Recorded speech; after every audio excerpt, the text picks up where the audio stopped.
Buenas noches, tutora Ledis María. Mi nombre es Edith Jazmín Trigos Álvarez. Actualmente curso sexto semestre de Ingeniería Ambiental. La siguiente es la actividad de ética ambiental sobre el tema repensar lo humano en la época del Antropoceno.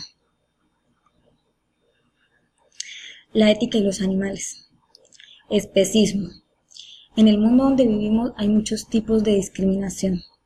Esto ocurre cuando se da a alguien menos consideración moral que a otro, o se le trata peor que a otros por una razón injustificada.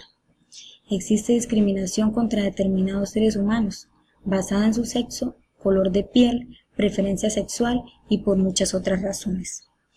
La discriminación es la diferente consideración moral injustificada. Cuando damos a alguien en consideración moral, sencillamente tenemos en cuenta cómo ese individuo será afectado por nuestras acciones y omisiones, actitudes y decisiones. La consideración moral no necesariamente se aplica solamente a seres sintientes, conscientes. Hay quienes dan consideración moral a cosas como los ecosistemas o las especies, pero la consideración moral en general se da solamente a seres conscientes. Podemos, y lo hacemos, dar mayor o menor consideración moral a algunos seres que a otros. El especismo es dar a los diferentes seres una diferente consideración moral por razones injustas. Discriminación y explotación. Quienes son discriminados son a menudo explotados. Es posible discriminar a otros, pero tratarlos bien.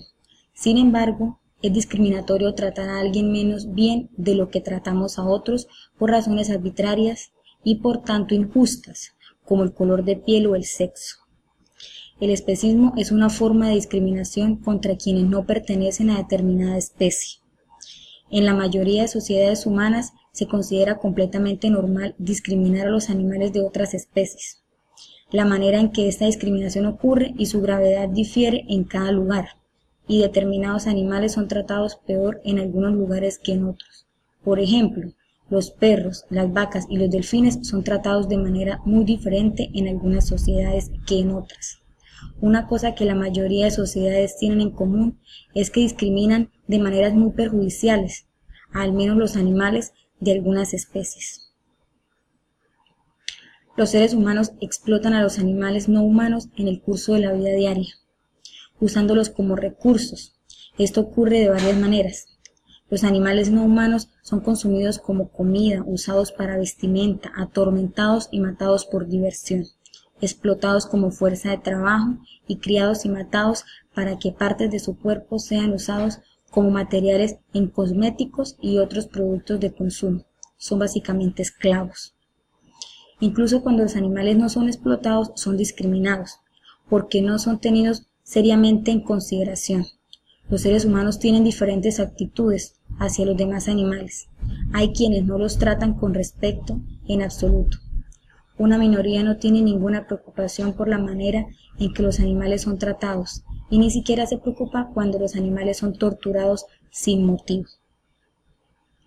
Teorías éticas y animales no humanos. La ética es una reflexión crítica sobre cómo deberíamos actuar y por qué. La ética animal es el campo de la ética que trata cómo y por qué deberíamos tomar a los animales no humanos en cuenta en nuestras decisiones morales. Igualitarismo. Sostiene que una situación es mejor si la felicidad presente en esa situación se distribuye lo más equitativamente posible. Según algunos igualitaristas, la igualdad es buena porque la desigualdad es mala en sí misma o porque es injusta. Según otros, la igualdad es buena y la desigualdad mala porque debemos dar prioridad a los intereses de los que se encuentran en peores condiciones. El utilitarismo. Hay que actuar de formas que provoquen tanta felicidad en el mundo como sea posible, sostienen principalmente tres cosas.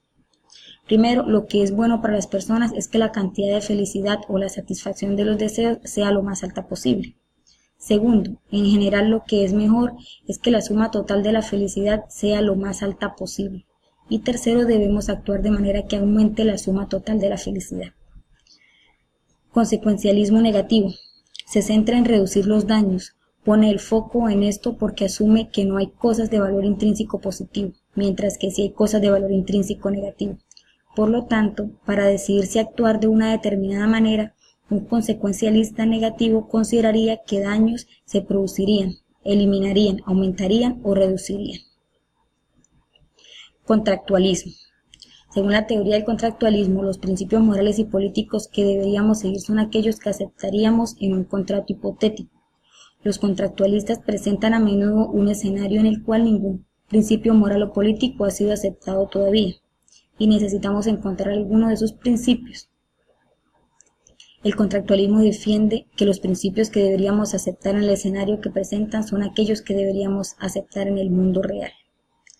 Las teorías de los derechos sostienen que hay cosas que no podemos hacer contra los individuos porque son poseedores de derechos morales. Tener un derecho supone tener una protección especial. Esto significa que un interés que defiende ese derecho no debería ser frustrado. Si un interés es defendido por un derecho, no debe ser entorpecido, incluso si hacerlo puede ser bueno por otras razones. La ética de la virtud.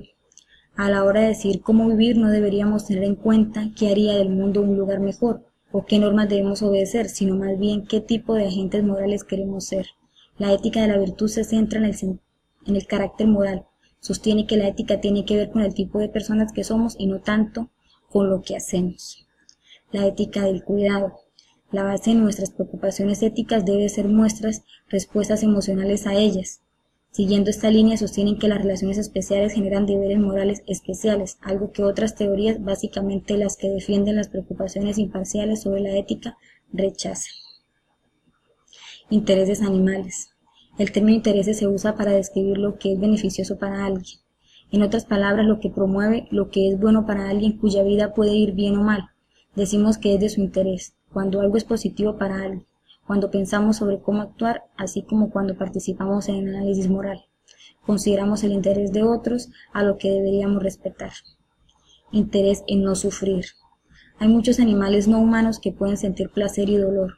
Esto es porque al igual que los humanos son capaces de tener experiencias. Muchas experiencias son neutrales, es decir, no son positivas ni negativas, como cuando vemos algo que no nos gusta ni nos disgusta particularmente. Sin embargo, hay otras experiencias que no son neutrales, sino más bien positivas o negativas. Intereses en vivir. Si los animales no humanos mueren, ya no pueden tener experiencias positivas. Cuando alguien muere, ya no puede disfrutar de todas las cosas buenas que podría experimentar si continuara vivo.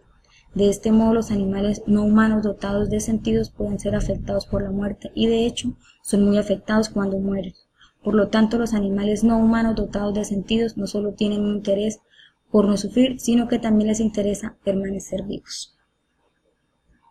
Gracias por su atención. Feliz noche.